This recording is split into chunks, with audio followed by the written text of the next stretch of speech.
আসসালামু আলাইকুম বন্ধুরা, আমি মোহাম্মদ শামীম ইসলাম আছি আপনাদের সঙ্গে। সবাইকে স্বাগতম আমাদের আজকের পর্বে। আজ আমি মেজর ডালিম বলছি বইয়ের আরেকটি গুরুত্বপূর্ণ অধ্যায় নিয়ে আলোচনা করতে যাচ্ছি।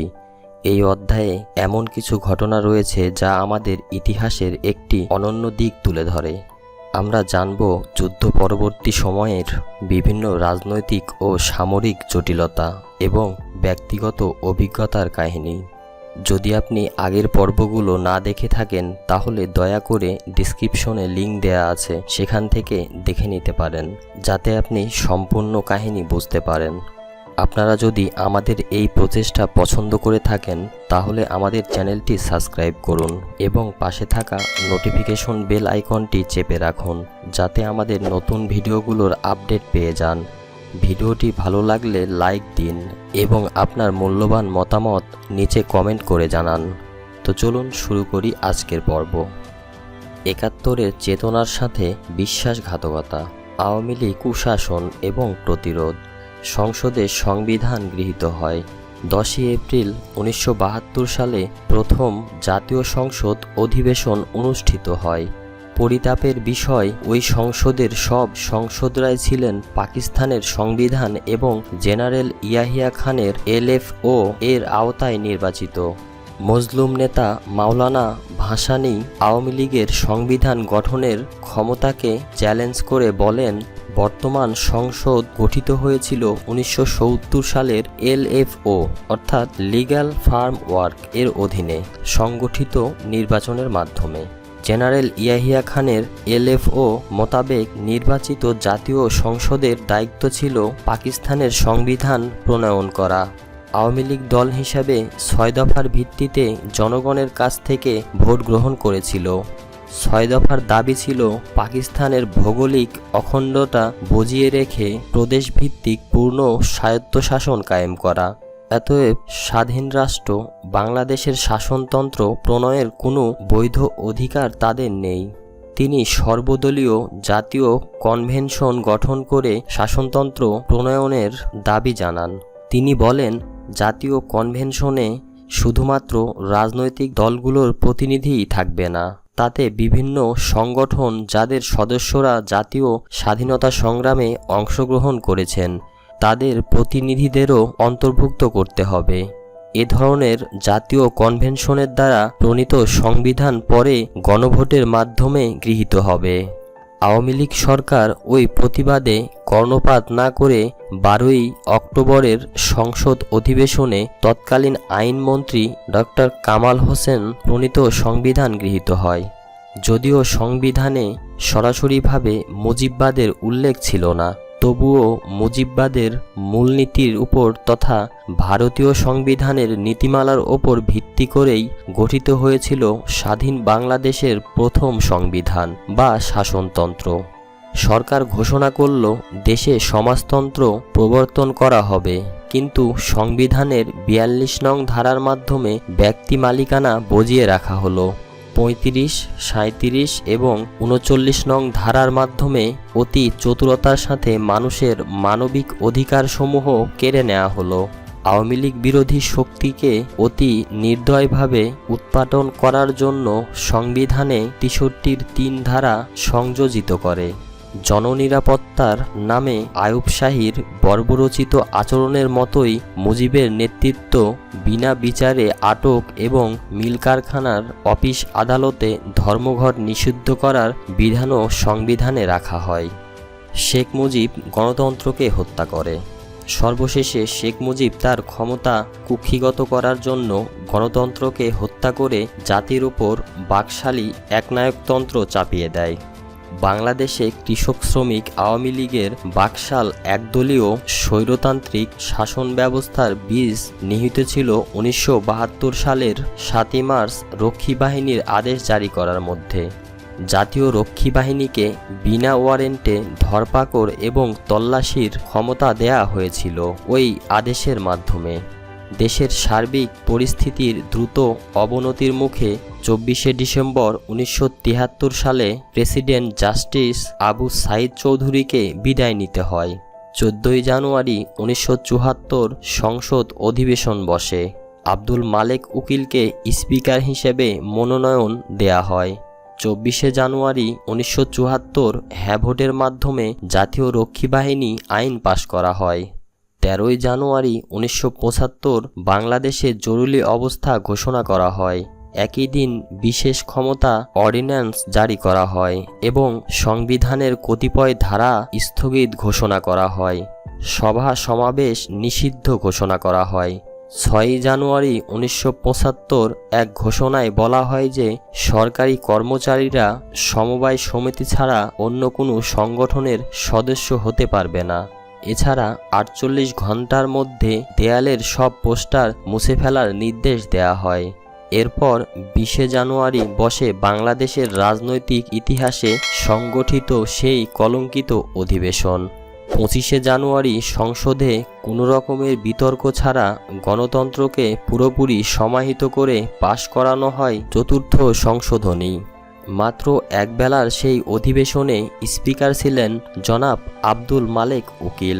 চতুর্থ সংশোধনীতে বলা হয় যে রাষ্ট্রপতি প্রধানমন্ত্রী থেকে শুরু করে সব মন্ত্রী নিয়োগ করতে পারবেন।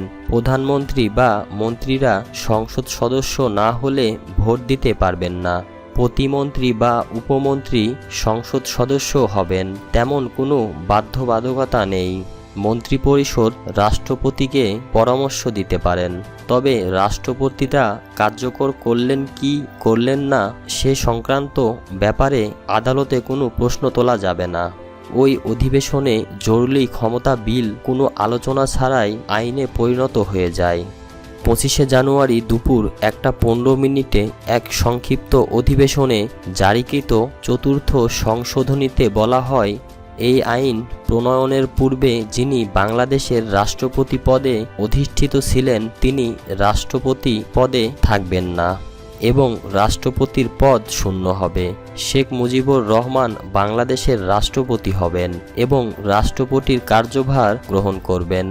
এই আইন প্রবর্তনের ফলে তিনি বাংলাদেশের রাষ্ট্রপতি পদে বহাল থাকবেন এমনিভাবে যেন তিনি এই আইনের দ্বারা সংশোধিত সংবিধানের অধীনেই রাষ্ট্রপতি নির্বাচিত হয়েছেন। সংশোধিত সংবিধান অনুযায়ী বাংলাদেশে একজন রাষ্ট্রপতি ও একজন উপরাষ্ট্রপতি থাকবেন। রাষ্ট্রপতি প্রত্যক্ষ নির্বাচনের মাধ্যমে নির্বাচিত হবেন। কার্যকালের মেয়াদ 5 বছর। প্রজাতন্ত্রের নির্বাহী ক্ষমতা রাষ্ট্রপতির হাতে থাকবে। তিনি প্রত্যক্ষভাবে অথবা অধীনস্থ কর্মচারীর মাধ্যমে যে ক্ষমতা নির্ধারণ করবেন, উপরাষ্ট্রপতি শুধুমাত্র সেই ক্ষমতায় প্রয়োগ করতে পারবেন। রাষ্ট্রপতিকে তার দায়িত্ব পালনে সাহায্য ও পরামর্শ দানের জন্য একটি মন্ত্রিপরিষদ থাকবে। রাষ্ট্রপতি তার বিবেচনায় সংসদ সদস্যদের মধ্যে থেকে কিংবা সংসদ সদস্য হওয়ার যোগ্য এরূপ ব্যক্তিদের মধ্য হতে একজন প্রধানমন্ত্রী ও আবশ্যক মনে করলে অন্যান্য মন্ত্রী, প্রতিমন্ত্রী ও উপমন্ত্রী নিয়োগ করতে পারবেন। প্রত্যেক মন্ত্রী সংসদে বক্তৃতা করতে এবং কার্যাবলীতে অংশ নিতে পারবেন, তবে তিনি যদি সংসদ সদস্য না হন তাহলে ভোটদান করতে পারবেন না। রাষ্ট্রপতি মন্ত্রিপরিষদের সভায় সভাপতিত্ব করবেন অথবা তার নির্দেশে উপরাষ্ট্রপতি বা প্রধানমন্ত্রী ওই সভায় সভাপতিত্ব করতে পারবেন। মন্ত্রীগণ রাষ্ট্রপতির ইচ্ছা অনুযায়ী নির্ধারিত সময়সীমা পর্যন্ত স্থির পদে বহাল থাকবেন। সংশোধিত সংবিধানে রাষ্ট্রপতিকে দেশে শুধু একটিমাত্র রাজনৈতিক দল গঠন করার ক্ষমতা দেয়া হয়েছে, যা জাতীয় দল নামে অভিহিত হবে। সংশোধনীতে কার্যভারকালে তার বিরুদ্ধে কোনো আদালতে কোনো ফৌজদারি কার্যধারা দায়ের করা বা চালু রাখা যাবে না, বরং তার গ্রেপ্তার বা কারাবাসের জন্য কোনো আদালত হতে পরোয়ানা জারি করা যাবে না। জাতীয় দলের ঘোষণায় বলা হয়, কোনো ব্যক্তি জাতীয় দল ছাড়া অন্য কোনো রাজনৈতিক দল গঠন কিংবা ভিন্ন ধারার কোনো রাজনৈতিক কার্যকলাপে অংশগ্রহণ করতে পারবেন না।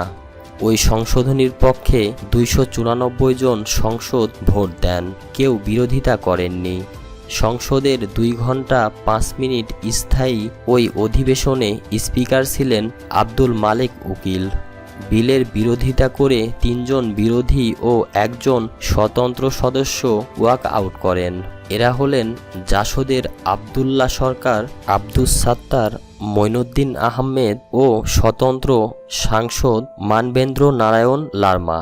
আতাউর রহমান খান আগেই সংসদ অধিবেশন থেকে বেরিয়ে আসেন। বিলটি উত্থাপন করা হলে আওয়ামী লীগের দলীয় চিফ হুইপ শাহ মোজাম্মেল হোসেন মল্লিক অধিকার স্থগিত রাখার প্রেক্ষিতে কোনো প্রস্তাব উত্থাপনের সুযোগ না দেবার আহ্বান জানান। এই পর্যায়ে বাংলাদেশ জাতীয় লীগের জনাব আতাউর রহমান খান বৈধতার প্রশ্ন উত্থাপন করে আলোচনার সুযোগ দানের জন্য স্পিকার জনাব মালেক উকিলকে অনুরোধ করেন, কিন্তু স্পিকার তা নাকচ করে দেন। পরে কণ্ঠভোটে চিফ হুইপের প্রস্তাব গৃহীত হয়। তারপর আইনমন্ত্রী মনোরঞ্জন ধর সংসদে জরুরি ক্ষমতা বিল 1975 পেশ করেন। চিফ হুইপ এক্ষেত্রেও মৌলিক অধিকার স্থগিতকরণ বিধি প্রয়োগ না করার আবেদন জানালে বিষয়টি কণ্ঠভোটে পাশ হয়। এখানে একটি বিষয় বিশেষ প্রাণিধানযোগ্য। যদিও বিলটি সংসদে বিনা বাধায় পাশ হয়, তবে গণতন্ত্রের বিকল্প একনায়কতন্ত্রের প্রশ্নে আওয়ামী লীগের মধ্যেও দ্বিমত পরিলক্ষিত হয়। 24শে ফেব্রুয়ারি 1975 রাষ্ট্রপতি শেখ মুজিবুর রহমান এক আদেশ বলে দেশে একটিমাত্র রাজনৈতিক দল বাংলাদেশ কৃষক শ্রমিক আওয়ামী লীগ বা বাকশাল গঠন করেন এবং নিজেকে দলীয় চেয়ারম্যান ঘোষণা করেন। ঘোষণার 3 নং আদেশে বলা হয়, রাষ্ট্রপতি অন্য কোনো নির্দেশ না দেয়া পর্যন্ত জাতীয় সংসদের অবলুপ্ত আওয়ামী লীগের দলীয় সরকার সদস্য, মন্ত্রিপরিষদের সদস্যবৃন্দ, প্রতিমন্ত্রী ও উপমন্ত্রী সবাই বাংলাদেশ কৃষক শ্রমিক আওয়ামী লীগের সদস্য বলে গণ্য হবেন। এ আদেশ অমান্য করে বাকশালে যোগদান না করার সিদ্ধান্ত গ্রহণ করে বঙ্গবীর জনাব ওসমানী ও ব্যারিস্টার মইনুল হোসেন তাদের সংসদ পদে ইস্তফা দেন। বাকশালীরা বঙ্গবীর জেনারেল ওসমানী এবং জনাব মইনুল হোসেন যখন বিরোধিতা করে পদত্যাগ করেন, তখন সুযোগ সন্ধানীদের অনেকেই বাকশালে যোগদান করার জন্য লাইন দিয়েছিল। বাংলাদেশের কমিউনিস্ট পার্টির সাধারণ সম্পাদক মোহাম্মদ ফরহাদ ও মুজাফফর ন্যাব শেখ মুজিবের একদলীয় শাসন ব্যবস্থা প্রণয়নকে অভিনন্দন জানান। তথাকথিত জাতীয় দল গঠিত হওয়ার ফলে দেশের সব রাজনৈতিক দলের বিলুপ্তি ঘটে। আওয়ামী লীগ, মুজাফফর ন্যাব এবং মনি সিংয়ের কমিউনিস্ট পার্টি সামগ্রিকভাবে বাকশালে যোগদান করেন। সংসদের বিরোধী দলের 8 জন সদস্যের মধ্যে 4 জন বাকশালে যোগদান করেন। প্রবীণ নেতা জনাব আতাউর রহমান খানও বাকশালে যোগদান করে সুবিধাবাদী চরিত্র ও রাজনীতির এক নজিরবিহীন দৃষ্টান্ত স্থাপন করেন। 2 জুন 1975 বাকশালে যোগদানের জন্য শেখ মুজিবুর রহমানের কাছে 9 জন সম্পাদক আবেদন পেশ করেন। তারা হলেন বাংলাদেশ অবজারভার সম্পাদক ওবায়দুল হক, জনাব নুরুল ইসলাম পাটোয়ারি, দৈনিক সংবাদের ভারপ্রাপ্ত সম্পাদক বজলুর রহমান, মর্নিং নিউজের সম্পাদক জনাব শামসুল হুদা, বাসস এর প্রধান সম্পাদক জাওয়াদুল করিম, বাংলাদেশ টাইম ও বাংলার বাণীর নির্বাহী সম্পাদক শহীদুল হক, দৈনিক ইত্তেফাকের সম্পাদক জনাব আনোয়ার হোসেন মঞ্জু এবং বিপিআর সম্পাদক জনাব মিজানুর রহমান। 6 জুন 75 বাকশালের সাংগঠনিক কাঠামো ও গণতন্ত্র ঘোষণা করা হয়। তাতে দলের মহাসচিব মনোনীত হন মনসুর আলী, সচিব হন জিল্লুর রহমান, শেখ ফজলুল হক মনি এবং আব্দুল রাজ্জাক। ওই দিন বাকশালের কেন্দ্রীয় কমিটির সদস্য হিসেবে 115 জনের নাম ঘোষণা করা হয়। তাতে উপরাষ্ট্রপতি, প্রধানমন্ত্রী, স্পিকার, ডেপুটি স্পিকার, মন্ত্রী, প্রতিমন্ত্রী, উপমন্ত্রী, সশস্ত্র বাহিনীর প্রধানরা, বিডিআরের মহাপরিচালক, রক্ষী বাহিনীর পরিচালক, সরকারের বিভিন্ন মন্ত্রণালয়ের সচিব প্রমুখকে অন্তর্ভুক্ত করা হয়। দলের কার্যনির্বাহী পরিষদে থাকেন 1 শেখ মুজিবুর রহমান, 2 সৈয়দ নজরুল ইসলাম, 3 মনসুর আলী, 4 খন্দকার মোস্তাক আহমেদ, 5 আবু হাসনাত মোহাম্মদ কামরুজ্জামান, 6 আব্দুল মালেক উকিল, 7 অধ্যাপক ইউসুফ আলী, 8 মনোরঞ্জন ধর, 9 মতিউদ্দিন আহমেদ, 10 গাজী গোলাম মুস্তফা, 11 জিল্লুর রহমান, 12 শেখ ফজলুল হক মনি, 13 আব্দুল রাজ্জাক। কেন্দ্রীয় কমিটিতে থাকেন 1 শেখ মুজিবুর রহমান, 2 সৈয়দ নজরুল ইসলাম, 3 মনসুর আলী, 4 আব্দুল মালেক উকিল, 5 খন্দকার মুস্তাক আহমেদ, 6 কামরুজ্জামান, 7 মাহমুদ উল্লাহ, 8 আব্দুল সামাদ আজাদ, 9 ইউসুফ আলী, 10 ফণীভূষণ মজুমদার, 11 ডক্টর কামাল হোসেন, 12 সোহরাব হোসেন, 13 আব্দুল মান্নান, 14 আব্দুল রব শেরনিয়াবাদ, 15 মনোরঞ্জন ধর, 16 আব্দুল মতিন, 17 আসাদুজ্জামান, 18 কোরবান আলী, 19 ডক্টর আজিজুল রহমান মল্লিক, 20 ডক্টর মোজাফফর আহমেদ চৌধুরী, 21 তোফায়েল আহমেদ, 22 শাহ মোয়াজ্জেম হোসেন, 23 আব্দুল মোমেন তালুকদার, 24 দেওয়ান ফরিদ গাজী, 25 অধ্যাপক নুরুল ইসলাম চৌধুরী, 26 তাহের উদ্দিন ঠাকুর, 27 মোসলেম উদ্দিন খান, 28 মোহাম্মদ নুরুল ইসলাম মঞ্জুর, 29 AKM অবায়দুল রহমান, 30 ডক্টর ক্ষিতীশচন্দ্র মণ্ডল, 31 রিয়াজউদ্দিন আহমেদ, 32 M বাইতুল্লাহ, 33 রুহুল কুদ্দুস সচিব, 34 জিল্লুর রহমান, 35 মহিউদ্দিন আহমেদ MP, 36 শেখ ফজলুল হক মনি, 37 আব্দুল রাজ্জাক, 38 শেখ শহীদুল ইসলাম, 39 আনোয়ার চৌধুরী, 40 সাজেদা চৌধুরী, 41 তসলিমা আবেদ, 42 আব্দুল রহিম, 43 Obaidul Awal, 44 Lutfar Rahman, 45 AK Mujibur Rahman, 46 doctor Mofiz Chowdhury, 47 doctor Alauddin, 48 doctor Ansarul Haque, 49 Raushan Ali,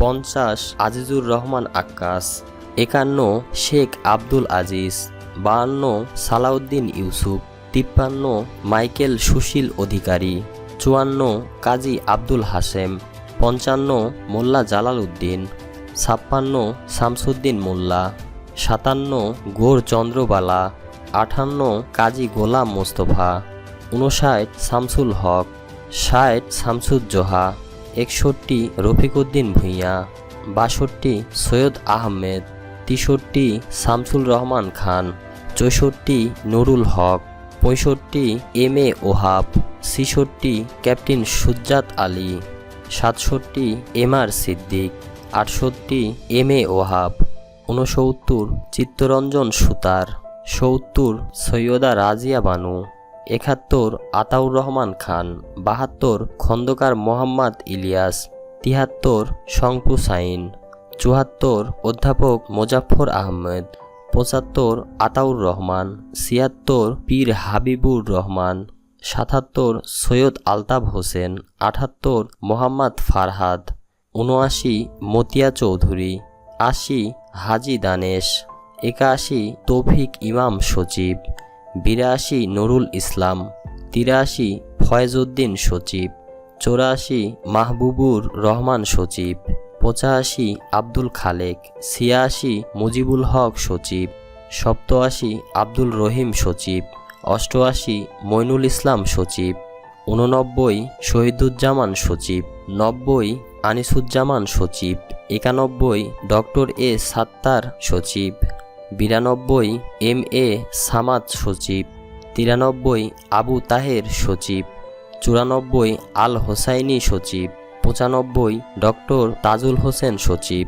96 Matiur Rahman TCB chairman, 97 major general KM Shafiullah, 98 air vice marshal AK Khandakar, 99 commodore MS Khan, 100 major general Khalilur Rahman, 101 AK Nazir Uddin, 102 doctor Abdul Matin Chowdhury, 103 doctor Mazharul Islam, 104 doctor Enamul Haque, 105 ATM Syed Hossain, 106 Nurul Islam IG police, 107 doctor Nilima Ibrahim, 108 doctor Nurul Islam PG হাসপাতাল, 109 ওবায়দুল হক সম্পাদক observer, 110 Anwar Hossain Manju Ittefaq, 111 Mizanur Rahman BPI, 112 Monowarul ইসলাম, 113 brigadier AMM Nuruzzaman রক্ষীবাহিনী প্রধান, 114 কামরুজ্জামান শিক্ষক সমিতি, 115 doctor মাজহাব Ali কাদরি। একই ঘোষণায় বাকশালের 5টি অঙ্গ সংগঠনও গঠন করা হয়। সেগুলো হচ্ছে জাতীয় কৃষক লীগ, জাতীয় শ্রমিক লীগ, জাতীয় মহিলা লীগ, জাতীয় যুবলীগ ও জাতীয় ছাত্রলীগ।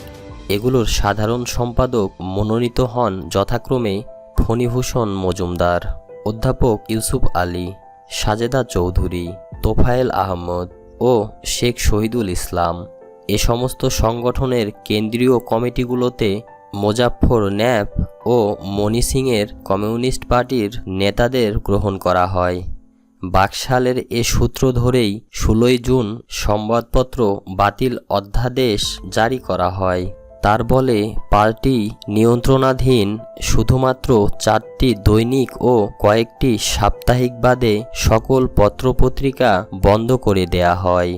গণতন্ত্রের হত্যাযজ্ঞ শেষে দেশজুড়ে চলে তাণ্ডব উৎসব। রুদ্ধশ্বাস মানুষ জীবনের নিরাপত্তা হারিয়ে জন্মভূমিতেই বন্দী হয়ে পড়েন স্বৈরশাসনের নিষ্পেষণে। জাতীয় রক্ষাবাহিনীর অত্যাচার সীমাহীন হয়ে পড়ে। শেখ মুজিব কর্তৃক বাকশাল কায়েম হবার পর রক্ষাবাহিনীর অত্যাচার সব সীমা ছাড়িয়ে যায়। জনতার সাথে রক্ষীবাহিনীর সংঘর্ষ বাধে বিভিন্ন স্থানে। শহরবাসীরা ওইসব হামলার বিচার বিভাগীয় তদন্ত দাবি করেন। 8 জুন মইজদিতে জনতার সাথে রক্ষীবাহিনীর সংঘর্ষ ঘটে। 9 জুন ওই হামলা ও রক্ষীবাহিনীর নির্যাতনের প্রতিবাদে হরতাল পালিত হয়। এর পেছনে কোনো রাজনৈতিক উস্কানি ছিল না। ওই দিনই স্বরাষ্ট্রমন্ত্রী ঘটনার তদন্ত করার জন্য মাইজদি যেতে বাধ্য হন। তারপর 10 জুন 73 স্বরাষ্ট্রমন্ত্রী আব্দুল মালেক উকিল ঘোষণা করেন মাইজদির ঘটনার জন্য দোষী ব্যক্তিদের বিরুদ্ধে কঠোর ব্যবস্থা নেওয়া হবে। কী ব্যবস্থা নেওয়া হয়েছিল সে খবর কোথাও ছাপা হয়নি। আজ অবধি জানতে পারেননি এদেশের নির্যাতিত জনগণ সেখানে কি ঘটেছিল। 10 জুন বায়তুল মোকাররমে অনুষ্ঠিত কমিউনিস্ট পার্টির এক সভায় দলীয় প্রধান জনাব মনি সিং উচ্চকণ্ঠে বলেন, মার্কিন সাম্রাজ্যবাদ, মাওবাদী চীনের নেতৃত্ব এবং তাদের দেশীয় সহযোগী ভাসানী, ন্যাপ, উগ্রপন্থী জাসদ, মুসলিম লীগ ও জামায়াতপন্থীরা বাংলাদেশের স্বাধীনতার বিরুদ্ধে চক্রান্ত করছে। এরপর 1973 সালের 19 জুন ঢাকার প্রশাসন কর্তৃপক্ষ এক ঘোষণায় নির্দেশ জারি করেন, শহরে বিনা অনুমতিতে মাইক ব্যবহার করা যাবে না। মাইক ব্যবহারের ওপর এই নিষেধাজ্ঞা ছিল সুস্পষ্টভাবে বিরোধী দলের জনসভার ওপর। মোজাফফর ন্যাপ বা সিপিবি এর কোনো প্রতিবাদ করেনি, বরং 24 জুন মুজাফফর ন্যাপের সভায় অধ্যাপক মোজাফফর আহমেদ বলেন, তার দল বাস্তব অবস্থাতে নিজেদের দায়িত্ব এড়িয়ে সস্তা জনপ্রিয়তা অর্জনের রাজনীতিতে বিশ্বাস করে না। ওই জনসভাতেও তিনি মজলুম জননেতা মাওলানা ভাসানীকে সাম্রাজ্যবাদের চর বলে অভিহিত করেন। ইতিমধ্যে মজুতকারী, চোরাচালানি, দুর্নীতিতে ছেয়ে যায় দেশ। রক্ষী বাহিনীর হামলা ও হত্যা বাড়তে থাকে। 1973 সালের 27 জুন পরিকল্পনা কমিশনের হিসাব অনুসারে দেখা গেল যে 72 সালের তুলনায় দ্রব্যমূল্য 400 গুণ বেড়েছে। এই সময় 29 জুন চট্টগ্রামে ঘটে এক চমকপ্রদ ঘটনা। চট্টগ্রামের ইস্টার্ন রিফাইনারির বাসের ওপর রক্ষী বাহিনীর গুলিবর্ষণে নিহত হয় একজন কর্মচারী, গুরুতর আহত হয় 2 জন শ্রমিক।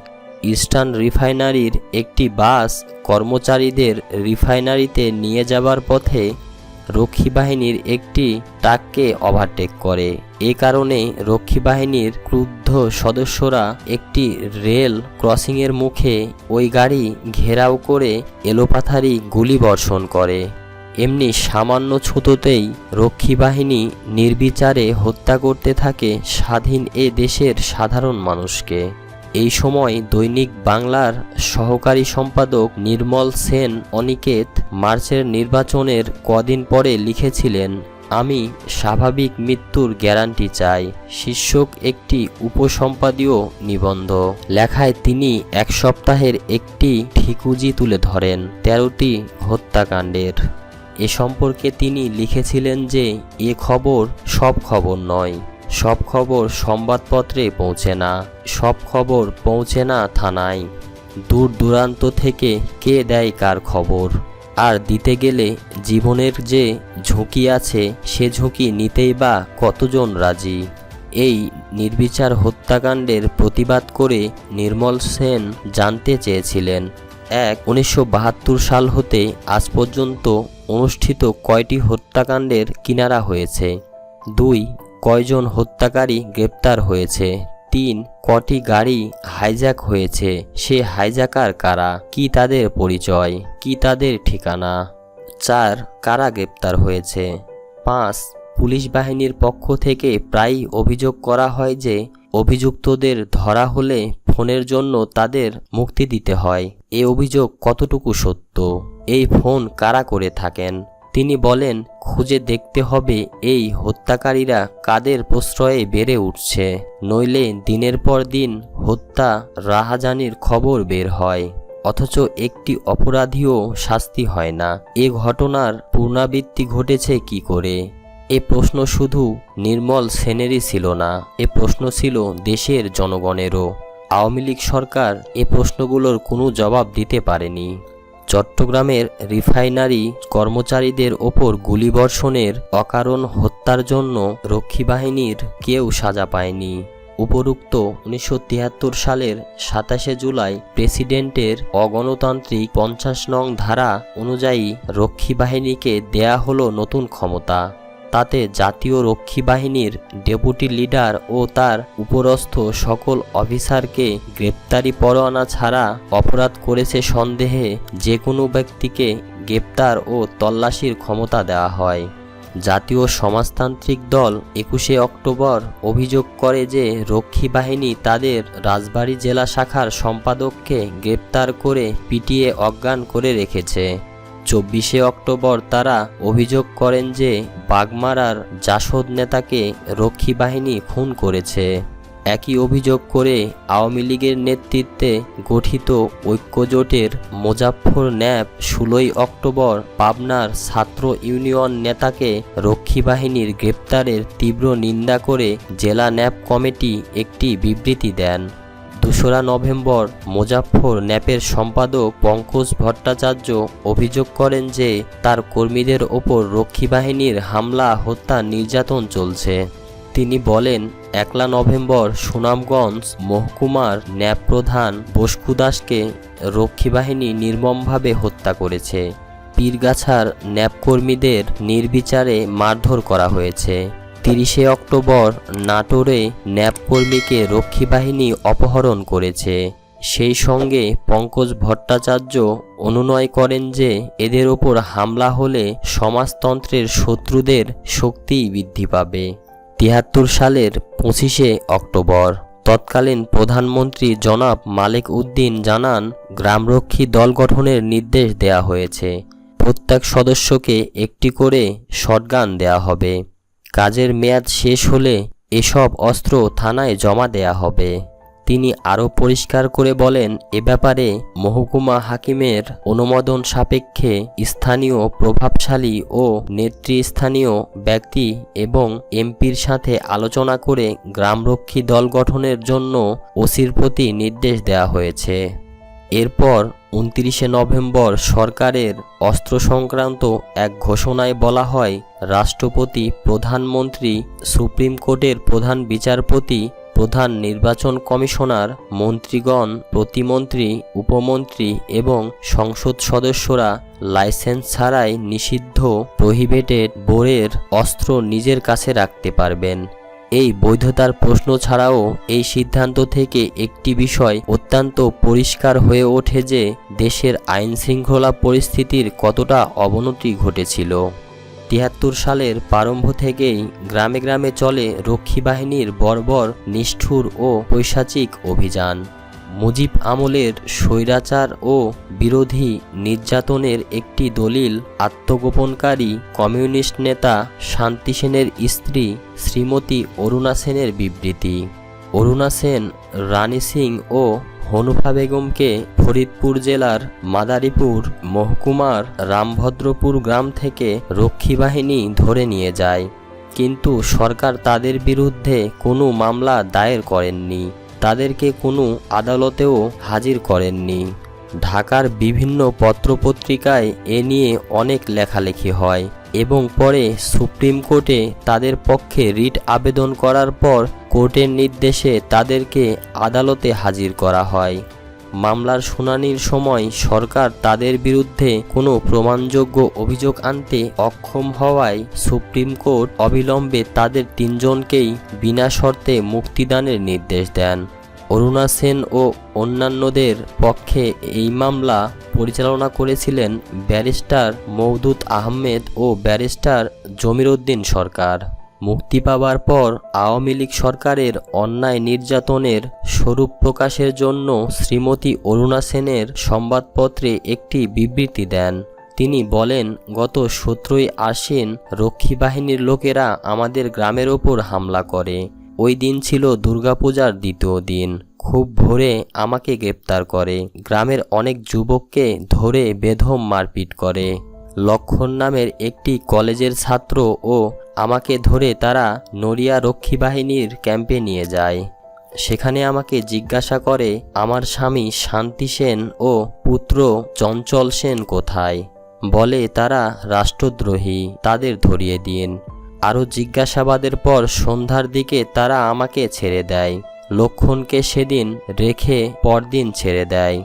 সে যখন বাড়ি ফেরে দেখি বেদম মারের ফলে সে গুরুতর রূপে আহত ও অসুস্থ হয়ে পড়েছে। ৪-৫ দিন পর আবার তারা আমাদের গ্রামের ওপর হামলা চালায়। অনেক বাড়ি তল্লাশি করে, অনেককে মারধর করে। কৃষ্ণ ও ফজলু নামের ২ জন যুবককে তারা মারতে মারতে নিয়ে যায়। আজও তারা বাড়ি ফিরে আসেনি। তাদের আত্মীয়রা ক্যাম্পে গিয়ে তাদের খোঁজ করলে বলে দেয়া হয় তারা সেখানে নেই। তাদেরকে খুন করে গুম করে ফেলা হয়েছে বলেই মনে হয়। এরপর মাঝে মাঝেই তারা গ্রামে এসে যুবক ছেলেদের খোঁজ করত। গত ৩রা ফেব্রুয়ারি ১৯৭৪ সালে রক্ষী বাহিনী এসে সম্পূর্ণ গ্রামটিকে ঘিরে ফেলে। ভোরে আমাকে ধরে নদীর ধারে নিয়ে গেল। সেখানে দেখলাম গ্রামের উপস্থিত প্রায় অধিকাংশ সক্ষমদেহী পুরুষ, এমনকি বালকদের পর্যন্ত এনে হাজির করা হয়েছে। আওয়ামী লীগের থানা সম্পাদক হোসেন খাঁ সবকিছুর তদারকি করছে। আমার সামনে রক্ষী বাহিনী উপস্থিত সকলকে বেদম মারপিট শুরু করে। শুনলাম এদের ধরতে গিয়ে বাড়ির মেয়ে ছেলেদেরকেও তারা মারধর করে এবং অনেক ক্ষেত্রে অশালীন আচরণ করে। এরপর আমাকে রক্ষী বাহিনীর কমান্ডার হুকুম করলো পানিতে নেমে দাঁড়াতে। সেখানে নাকি আমাকে গুলি করা হবে। আমি নিজেই পানির দিকে নেমে গেলাম। ওরা রাইফেল উঁচিয়ে তাক করলো গুলি করবে বলে, কিন্তু পরস্পর কী সব বলাবলি করে রাইফেল নামিয়ে নিল। আমি কাদা পানিতে দাঁড়িয়েই থাকলাম। কমান্ডার গ্রেপ্তার করা সবাইকে হিন্দু মুসলমান ২ কাতারে ভাগ করে দাঁড় করালো। মুসলমানদের উদ্দেশ্যে বক্তৃতা দিয়ে বলল, মালাউনরা আমাদের দুশমন, তাদের ক্ষমা করা হবে না। তোমরা মুসলমানরা মালাউনদের সাথে থেকো না, তোমাদের এবারের মতো মাফ করে দেয়া হলো। এই বলে কলিমউদ্দিন ও মুস্তফা নামের ২ জন মুসলমান যুবককে রেখে বাকি সবাইকে এক একটা বেতের বাড়ি দিয়ে বলল, ছুটে পালাও। তারা ছুটে পালিয়ে গেল।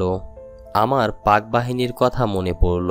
তারাও বিক্ষুব্ধ জনতাকে বিভক্ত করতে এমনিভাবে সাম্প্রদায়িকতার আশ্রয় নিয়েছিল। পার্থক্য শুধু তারা ধর্মের নামে সাম্প্রদায়িকতার আশ্রয় নিত, আর এই ধর্মনিরপেক্ষতার ধ্বজাধারীরা ভণ্ডামির আশ্রয় নিচ্ছে। আমাকে ছেড়ে দিয়ে ওরা কলিমুদ্দিন ও মুস্তফা সহ ২০ জন হিন্দু যুবককে নিয়ে রক্ষী বাহিনীর ক্যাম্পের দিকে রওনা হলো। ৩ জন ছাড়া এরা সবাই পেশায় জেলে, মাছ ধরে কোনো রকমে তারা জীবিকা নির্বাহ করে। তাদের আত্মীয় স্বজনরা সব আকুল হয়ে কান্নাকাটি করতে থাকলো। সে এক হৃদয় বিদারক দৃশ্য। সন্ধ্যার সময় কালিমুদ্দিন, মুস্তফা, গোবিন্দনাথ ও হরিপদ ঘোষ ছাড়া বাকি সবাই গ্রামে ফিরে এলো। আমি গেলাম তাদের দেখতে। দেখলাম তারা সবাই চলতে অক্ষম, সর্বাঙ্গ ফুলে গেছে তাদের। বেত ও বন্দুকের দাগ শরীর কেটে বসে গেছে, চোখ মুখ ফোলা, হাত পায়ের গিরোতে রক্ত জমে আছে। তাদের কাছে শুনলাম সারাদিন দফায় দফায় তাদের চাবুক মেরেছে, গলা ও পায়ের সঙ্গে দড়ি বেঁধে পানিতে বারবার ছুঁড়ে ফেলে ডুবিয়েছে। পিঠের নিচে ও বুকের ওপর পা দিয়ে দুদিক থেকে 2 জন লোক তাদের ওপর উঠে দাঁড়িয়েছে, মই দিয়ে ডলেছে। এদের অনেককেই আত্মীয়রা বয়ে এনেছে। এদের অবস্থা দেখে মনটা খুবই খারাপ হয়ে গেল। ভাবলাম যারা দিনরাত্রি পরিশ্রম করেও একবেলা পেট পুড়ে খেতে পায় না, অনাহার দুঃখ দারিদ্র্যের জ্বালায় আজ অর্ধমিত, তাদের মরার ওপর খাড়ার ঘাড় অবসান কবে হবে? যে শাসকরা মানুষের সামান্য প্রয়োজন ভাত কাপড়ের ব্যবস্থা করতে পারছে না, চুরি ডাকাতি রাহাজানি শোষণ নির্যাতন যারা বন্ধ করতে পারছে না, তারা কোন অধিকারে আজ নিঃস্ব মানুষের ওপর চালাচ্ছে এই বর্বর নির্যাতন? অবশেষে চরম নির্যাতন আমার উপরেও নেমে এলো। 6ই ফেব্রুয়ারি রাতে ভোর না হতেই রক্ষী বাহিনী ঘুম থেকে আমাকে তুলল। আমাকে বাড়ির বাইরে নিয়ে এলে দেখলাম রানীও রয়েছে। আমাদের নিয়ে তারা 2 মাইল দূরে বেদরগঞ্জ রক্ষী বাহিনীর ক্যাম্পের দিকে রওনা হলো। রাস্তায় তারা রানীর প্রতি নানা রকমের অশ্লীল উক্তি করেছিল। ক্যাম্পে পৌঁছে দেখলাম সেখানে কলিমুদ্দিন, মোস্তফা, গোবিন্দনাথ এবং হরিপদ রয়েছে। বুঝতে পারলাম তাদের ওপর চরম দৈহিক নির্যাতন করা হয়েছে। বিশেষ করে কলিমুদ্দিন ও মোস্তফাকেই বেশি অসুস্থ দেখলাম। কলিমুদ্দিন ও মোস্তফা 2 ভাই। এদের সংসারে আর কোনো সক্ষম ব্যক্তি নেই। অপরের জমিতে চাষ করে ওরা কোনো রকমে জীবিকা নির্বাহ করে। এরা বিবাহিত ও ছোট ছোট ছেলেমেয়ের জনক। আমরা ক্যাম্পে আসতেই অনেক রক্ষী বাহিনী এসে আমাদের ঘিরে দাঁড়ালো।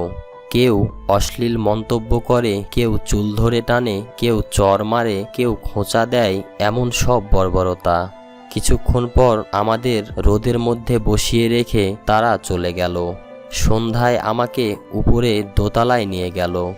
কিছুক্ষণ পরেই শুনলাম রানীর হৃদয় বিদায়ী চিৎকার। প্রায় আধা ঘন্টা পর আর্তনাদ সীমিত হয়ে থেমে গেল। নিস্তব্ধ রাতের অন্ধকার ভেদ করে ভেসে আসছিল বেতের সপাত সপাত শব্দ আর পাশবিক গর্জন। রানীকে যখন এনে তারা কামরার মধ্যে ফেলল, রাত্রি তখন কত জানি না। রানীর অচৈতন্য দেহ তখন বেতের ঘায়ে ক্ষত বিক্ষত, রক্ত ঝরছে। জ্ঞান ফিরলে রানী পানি চাইল। আমি তাকে পানি খাওয়ালাম। রানী আস্তে আস্তে কথা বলতে পারল। রাত্রি তখন ভোর হয়ে এসেছে। রানীর মুখে শুনলাম ওপরে ভেদরগঞ্জ ও ডামুডার আওয়ামী লীগ সম্পাদকরা এবং ওই 2 স্থানের ক্যাম্পের কমান্ডাররা উপস্থিত ছিল। তারা শান্তি সেন ও চঞ্চলকে ধরিয়ে দিতে বলে এবং অস্ত্র কোথায় আছে জিজ্ঞাসা করে। রানী কিছুই জানে না বলায় তাকে এমন সব অশ্লীল কথা বলে যা কোনো সভ্য মানুষের পক্ষে বলা তো দূরের কথা, কল্পনা করাও সম্ভব নয়। কিছুক্ষণ জিজ্ঞাসাবাদ ও গালিবর্ষণের পর ভেদরগঞ্জ ক্যাম্প কমান্ডার বেত নিয়ে তার উপর ঝাঁপিয়ে পড়ে। এলোপাতাড়ি এমন পেটাতে থাকে যে 3খানা বেত ভেঙে যায়। আবার জিজ্ঞাসা করে শান্তি ও চঞ্চল কোথায়। রানীর একই উত্তর। ক্ষিপ্ত হয়ে রানীকে তারা সিলিংয়ের সাথে ঝুলিয়ে দেয় এবং 2 কমান্ডার এবার একই সাথে চাবুক দিয়ে পেটাতে শুরু করে। মারার সময় অসহ্য যন্ত্রণায় রানী বলেছিল, আমাকে এভাবে না মেরে গুলি করে মেরে ফেলুন। জবাবে একজন বলে, সরকারের একটা গুলির দাম আছে। তোকে 7 দিন ধরে পিটিয়ে মেরে ফেলবো। এখন পর্যন্ত মারার দেখেছোটা কি? অল্পক্ষণ পরেই রানী অচেতন হয়ে পড়ে, কিন্তু তাদের চাবুক চালানো বন্ধ হয়নি। যখন জ্ঞান ফেরে রানী দেখে সে মেঝেতে পড়ে আছে। পানি চাইলে তারা তাকে পানি দেয় নাই। 8ই ফেব্রুয়ারি প্রথমে আমাকে ও পরে রানীকে দোতলায় নেওয়া হয়। সেখানে উপস্থিত ছিলেন ডামুডার আওয়ামী লীগ সেক্রেটারি ফজলু মিয়া ও ভেদরগঞ্জের সেক্রেটারি হোসেন খা। তারা চেয়ারে বসে আছেন। আমাকে বলল, তোমার স্বামী ও ছেলেকে ধরিয়ে দাও, অস্ত্র কোথায় আছে বলে দাও। তারা ডাকাত, অস্ত্র নিয়ে ডাকাতি করে। আমি বললাম, তারা ডাকাত নয়, তারা সৎ দেশপ্রেমিক। আমার স্বামী রাজনীতি করেন এ কথা কে না জানে। দেশের সাধারণ লোকের অতি প্রিয় ও শ্রদ্ধেয় তিনি। রানীকে তারা একই প্রশ্ন করেন। রানী কিছুই জানে না বলায় তারা ক্ষিপ্ত হয়ে ওঠে। ড্যামুডা ক্যাম্পের কমান্ডার করম আলী এবং ভেদরগঞ্জ ক্যাম্প কমান্ডার ফজলুর রহমান আমাদের অশ্লীল গালাগাল দিতে শুরু করে এবং আমাকে ও রানীকে একই সঙ্গে ঝুলিয়ে দিয়ে রানীর বস্ত্র খুলে নেয়। তারপর আমাদের দুজনকে দুদিক থেকে চাবুক মারতে থাকে। জ্ঞান হারিয়ে ফেলি। জ্ঞান হলে দেখি দুজনেই মেঝেতে পড়ে আছি। রানীর সর্বাঙ্গ দিয়ে রক্ত ঝরছে। আমার গায়ে কাপড় থাকায় অপেক্ষাকৃত কম আহত হয়েছি। তবুও এই রুগ্ন বৃদ্ধ দেহে এই আঘাতই মর্মান্তিক। সর্বাঙ্গ ব্যথায় জর্জরিত, তৃষ্ণায় বুক শুকিয়ে যাচ্ছে, নড়বার ক্ষমতা নেই। ওরা আমাদের দিকে তাকিয়ে নারকীয় হাসি হাসছে। এদের হুকুমে 2 জন সিপাই আমাকে টেনে তুলল। আমি অতি কষ্টে দাঁড়াতে পারলাম, রানী পারল না। 2 জন রক্ষী তার 2 বগলের নিচে হাত দিয়ে তাকে টেনে তুলল ও তার গায়ে জামা পরিয়ে দিল। তারপর টানতে টানতে নিচে নামিয়ে নিয়ে এলো। কমান্ডার পেছন থেকে নির্দেশ দেয়, ওকে ভালো করে হাঁটা, নয়তো মরে যাবে। সকালে কমান্ডার কয়জন রক্ষীসহ রানীকে নিয়ে গ্রামের দিকে রওনা হলো। বলল, বাঁচবি না তো চল, তোর মাকে দেখিয়ে আনি। রানীর সর্বাঙ্গ ফুলে কালো হয়ে গিয়েছে, পা ফেলবার ক্ষমতা নেই। সে অবস্থায় তাকে হেঁচড়াতে হেঁচড়াতে 2 মাইল পর টেনে নিয়ে যাওয়া হলো। রানীর মা রানীকে দেখেই অজ্ঞান হয়ে যান। কমান্ডার রানীকে তার মার মাথায় পানি দিতে বলে। রানীর মার জ্ঞান এলে রানীর চেহারা এমন কেন জিজ্ঞেস করায় কমান্ডার বলে, পুকুর ঘাটে পড়ে গিয়ে আঘাত পেয়েছে। রানীকে ছেড়ে দেবার অনুরোধ জানালে কমান্ডার বলে, খাসি খাওয়ালে ফিরিয়ে দিয়ে যাব। এরপর আবার 2 মাইল রাস্তা হেঁচড়াতে হেঁচড়াতে তাকে ক্যাম্পে ফিরিয়ে আনা হলো। ওই দিন ছিল 19শে ফেব্রুয়ারি 1974। হনুফাকেও তারা ধরে নিয়ে এলো ওই দিন। করিম নামের আরও একটি কৃষক যুবককেও ওরা ধরে এনেছে দেখলাম রামভদ্রপুর থেকে। তাকে এত মারা হয়েছে যে তার অবস্থা অত্যন্ত সঙ্গীন। নড়িয়া থানার পণ্ডিত স্যার থেকেও একজন স্কুল শিক্ষক ও 2 জন যুবককে এনেছে দেখলাম। বিপ্লব নামের একটি ছেলে নাকি মারের চোটে পথেই মারা যায়। রক্ষী বাহিনীর সিপাহীরা বলাবলি করছিল। একজন জল্লাদ গর্জন করে বলছিল, দেখ এখনো তো হাতে রক্ত লেগে আছে। শুনেছি মতি নামের আরেকটি যুবককেও তারা পিটিয়ে মেরেছে। আর আমাদের ধরে আনার 2 দিন আগে কৃষি ব্যাংকের পিয়ন আলতাফকে পিটাবার পর হাত পা বেঁধে দোতলার ছাদ থেকে ফেলে মেরে ফেলেছে। 9 তারিখ দুপুরের অল্প পরে তারা হনুফা, রানী ও আমাকে নিয়ে গেল পুকুরের ধারে। সেখানে আমাদের 1 দফা বেত দিয়ে পিটিয়ে চুবানোর জন্য পানিতে নামালো। প্রথমে ওরা আমাদের সাঁতরাতে বাধ্য করলো। আমরা ক্লান্ত হয়ে কিনারায় উঠতে চেষ্টা করি। ওরা বাঁশ দিয়ে ঠেলে দূরে সরিয়ে দেয়। পরিশ্রান্ত হয়ে যখন আমরা আর সাঁতরাতে পারছিলাম না, তখন পানি থেকে তুলে আবার বেত মারতে থাকে। শেষের দিকে আমরা যখন আর সাঁতরাতে পারছিলাম না, তখন আমাদের পানিতে ডুবিয়ে দেহের ওপর 2 পা দিয়ে দাঁড়িয়ে থাকতো। এভাবে আমাদের 3 দফা পেটানো ও চুবানো হয়। কিছুক্ষণ আগেই করিম মারের চোটে মরে গিয়েছে। আমাদের সঙ্গে আরেকটি অল্পবয়সী যুবককে চুবিয়ে অচেতন করে ফেলেছিল। তাকে ঘাটলার ওপর ফেলে রাখে। আমার আঁচল দিয়ে গা মোছানোর সময় হঠাৎ ছেলেটি চোখ খুলে তাকায়। আমি চোখের জল রাখতে পারলাম না। রক্ষীরা তাকে সরিয়ে নিয়ে যায়।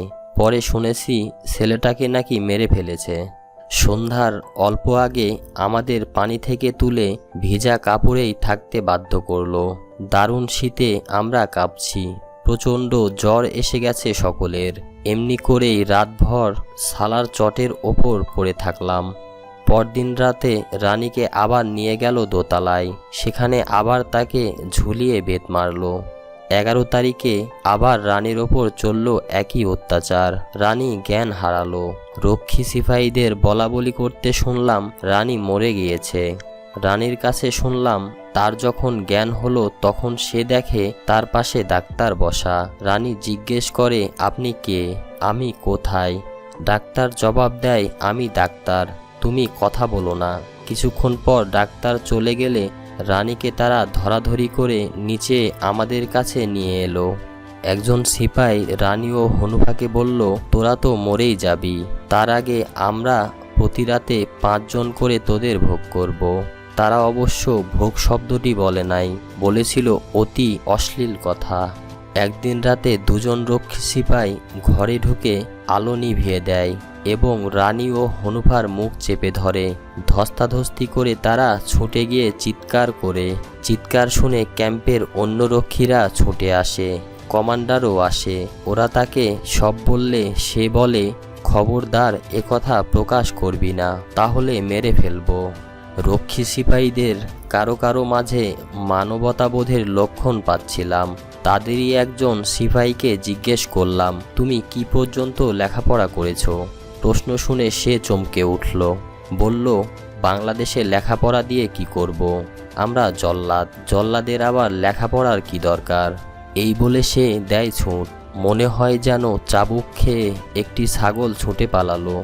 রক্ষী সিপাহীদের কানা ঘোষাই শুনছিলাম, আমাকে আর হনুফাকে অন্যত্র কোথাও পাঠিয়ে দেবে, আর রানী ও অন্যান্য পুরুষ বন্দীকে মেরে ফেলা হবে।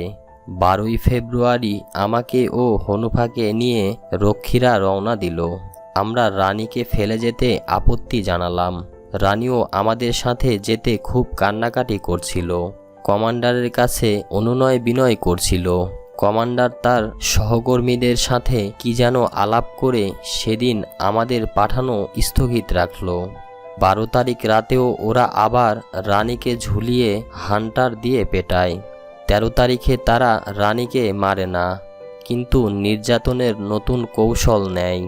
দম বন্ধ করে রাখে, জোর করে চেপে ধরে রাখে নাক মুখ চোখ। এমনি করে জ্ঞান হারালে ওরা তাকে ছেড়ে দেয়। 29শে ফেব্রুয়ারি গভীর রাতে ওরা আমাদের 3 জনকেই নিয়েই রওনা দিল প্রায় 4 মাইল দূরে ড্যামুডা রক্ষী বাহিনী ক্যাম্পের দিকে। কলিমউদ্দিন, মোস্তফা, গোবিন্দ ও হরিপদ থেকে গেল। রক্ষীরা বলাবলি করছিল তাদের মেরে ফেলা হবে। আমরা কিছু দূর এলে ক্যাম্পের দিক থেকে 4 বার গুলির আওয়াজ পেলাম। ভাবলাম ওদের বুঝি মেরে ফেললো। মনটা খুবই খারাপ হয়ে গেল।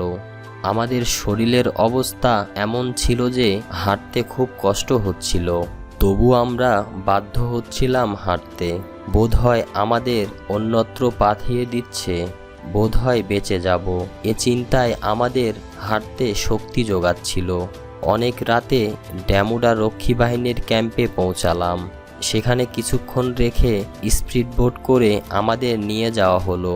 সর্বক্ষণ আমাদের কম্বল চাপা দিয়ে মুর্দার মতো ঢেকে রাখা হলো। বেদনা জর্জরিত ক্ষত বিক্ষত শরীর, তার উপর কম্বল চাপা থাকায় শ্বাসরুদ্ধ হবার উপক্রম, যেন জ্যান্ত কবর। সমস্ত দিন আমাদের ওভাবেই রাখলো, খেতে দিল না। শেষ রাতে আবার কম্বল চাপা দিয়ে জিপে করে ঢাকার দিকে রওনা দিল। আবার সেই সুদীর্ঘ পথ, জ্যান্ত কবরের যন্ত্রণা। ঢাকায় আমাদের প্রথমে রক্ষী বাহিনীর ডাইরেক্টরের কাছে নিয়ে গেল। সে আমাদের খুব ধমকালো। সেখান থেকে নিয়ে গেল তেজগাঁ থানায়, তারপর লালবাগ থানায়। রাতে সেখানে থাকলাম। পরদিন পাঠালো সেন্ট্রাল জেলে। সেখানে 5 দিন রাখার পর আমাদের নিয়ে এলো তেজগাঁ গোয়েন্দা বিভাগের অফিসে। জেলে আমাদের 3য় শ্রেণীর কয়েদিদের মতো রাখা হতো। দিনরাত সেলেবন্দি, একই আহার্য দেয়া হতো। সেখানে রাজনৈতিক অভিযোগে আরও বন্দিনী আছে। তার মধ্যে 17ই মার্চে গ্রেপ্তারকৃত জাসদ নেত্রী মমতাজ বেগম আছেন, অস্ত্র আইনে সাজাপ্রাপ্ত পারভিন, আরও একজন আছেন নাম রুমা। সবাইকেই 3য় শ্রেণীর কয়েদি করে রাখা হয়েছে।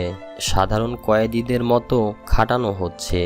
এর ওপর জমাদারনীরা মেয়ে সিপাই জমাদার, তাদের নিজেদের জামা কাপড় সেলাই, কাঁথা সেলাই, কাপড় চোপড় ধোয়ানো সব কিছুই মেয়ে কয়েদিদের দিয়ে করিয়ে নিচ্ছে। রাজনৈতিক বন্দীরাও রেহাই পাচ্ছে না। এমন হাজার হাজার করুণ কাহিনীর সৃষ্টি হয়েছে আওয়ামী লীগের শাসন আমলে বাংলাদেশে, যার সবগুলো গুমরে মরেছে, নির্বিচারে প্রকাশিত হতে পারেনি। রক্ষী বাহিনীর বর্বরতার আরেকটি চিত্র তুলে ধরা যাক।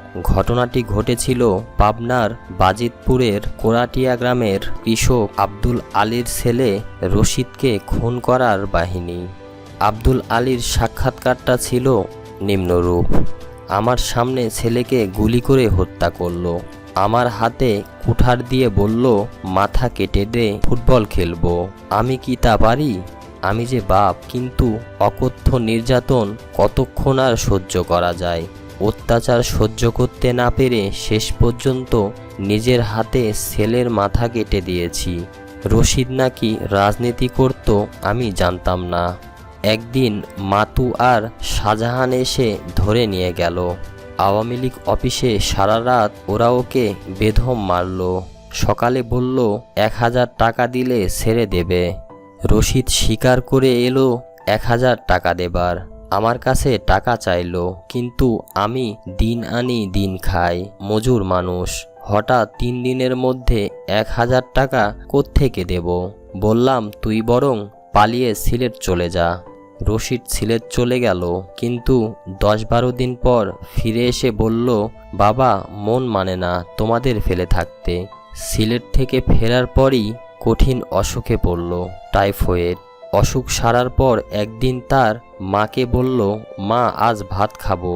তার মা শৈল মাছ দিয়ে তরকারি রানলো।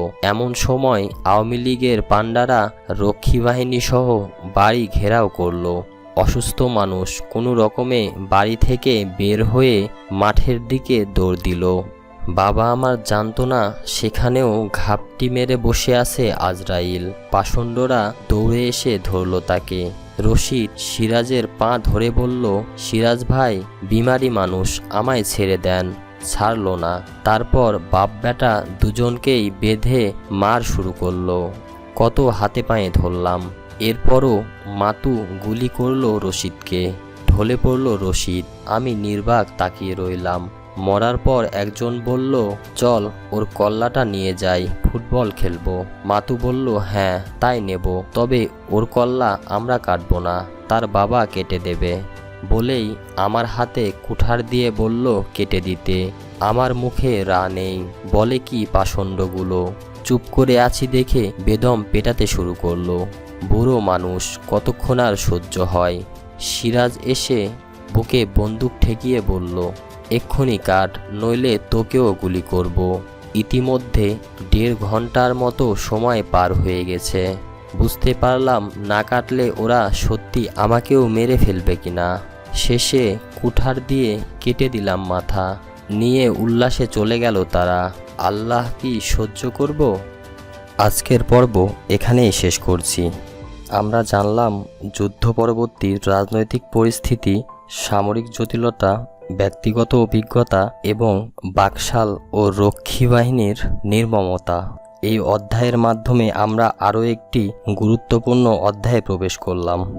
আপনাদের যদি এই পর্বটি ভালো লেগে থাকে তবে অবশ্যই আমাদের চ্যানেলটি সাবস্ক্রাইব করুন এবং নোটিফিকেশন বেল আইকনটি চেপে রাখুন, যাতে আমাদের পরবর্তী ভিডিওগুলোর আপডেট সবার আগে আপনার কাছে পৌঁছে যায়। আপনার লাইক, কমেন্ট এবং শেয়ার আমাদের আরও ভালো কাজ করতে উৎসাহিত করবে এবং ভবিষ্যতের পর্বগুলোতে কিভাবে উন্নতি করা যায় সে সম্পর্কে আপনার মতামত আমাদের জন্য অমূল্য। ধন্যবাদ এবং আমাদের সঙ্গে থাকুন ইতিহাসের নতুন অধ্যায়ের জন্য। আল্লাহ হাফেজ।